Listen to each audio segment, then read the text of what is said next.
Welcome to a battle of tactics. Today we will explore two powerful approaches in B2B negotiations. On one side, we have got the cutthroat tactics, fierce, aggressive, and all about maximizing gains that can give you quick wins, big rewards, and no messing around.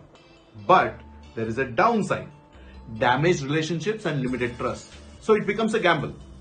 Now let's switch gears to collaborative approach, building sustainable partnerships for win-win outcomes in the long haul. But be ready for a lot of patience as this takes time, energy and efforts. Now here is a golden tip. Before entering negotiations, evaluate the situation, keep your business goals in mind and then plan for your desired outcome. If you have the clarity, required skills and you are committed to success, then you can achieve bigger wins and more profits in the long haul. Planning is the key. Hit that like button and share this video to spread this negotiation magic. This is Mr. Sales signing off.